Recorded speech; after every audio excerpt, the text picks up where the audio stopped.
Hello, friends. This is Dave Hurwitz, executive editor at ClassicsToday.com, here with What Are You Listening to Lately? Yeah. Now, recently I did a video, and I'm sure you all saw it, on the greatest recordings ever, the Mozart Divertimento for string trio in E-flat, which is just like unbelievably astonishing, the greatest string trio in the history of the universe. However, not too shabby and not too far behind are Beethoven's string trios, Opus 9, and here they are with the same group on bis, the trio Zimmermann.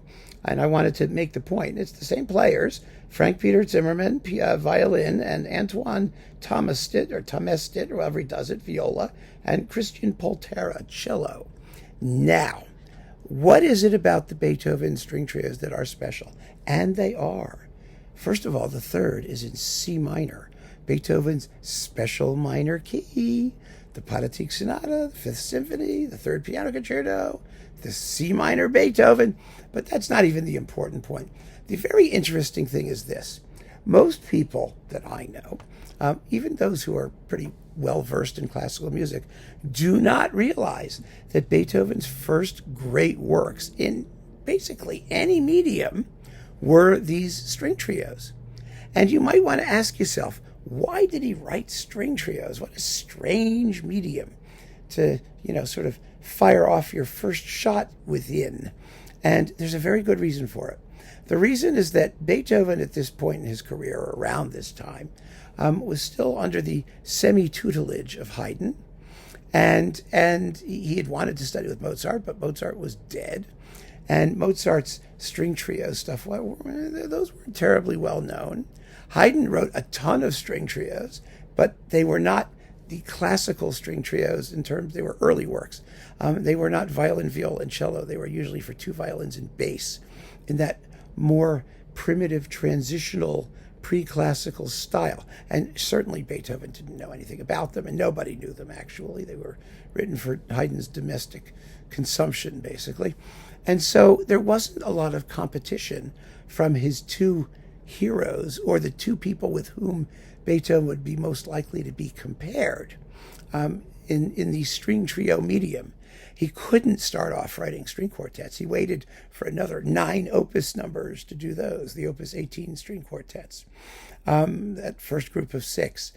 But before that, Haydn was the string quartet guy, so he had to wait till Haydn was out of the way, dead and gone. And Mozart was already dead and gone, but had written the fabulous quartets dedicated to Haydn. Beethoven was not going to risk it by writing either symphonies, because Haydn had done the symphonies and Mozart's last symphonies, or string quartets. And so in the field of instrumental music, he was very comfortable writing piano sonatas, because Beethoven's whole piano sonata style was completely different from the Mozart, Haydn classical piano sonata style. Beethoven's piano style was virtuoso, crazy, proto-romantic piano banging. At least, that was what people sort of thought about it back then. So he was fine writing piano sonatas, but when it came to the other instrumental media, there was what he perceived, evidently, as an opening in the universe of the string trio. And so that's where he started. But he did not do it just because it was easy or because he was lazy. It was just the opposite. He wanted to make a statement, a serious statement of intent as an instrumental composer. So these 3 string trios, which last about, there's 26 minutes, 21 minutes, 24 minutes. They're large works. They're serious works. They're very fully developed works. They are brilliant works and delightful. And most people don't know them at all. It's astonishing that people don't know them. They're splendidly played here by Trio Zimmermann, gorgeously recorded, just as with the Mozart previously. And so if you enjoyed that recording, it really makes sense, natural sense, to go and grab this one.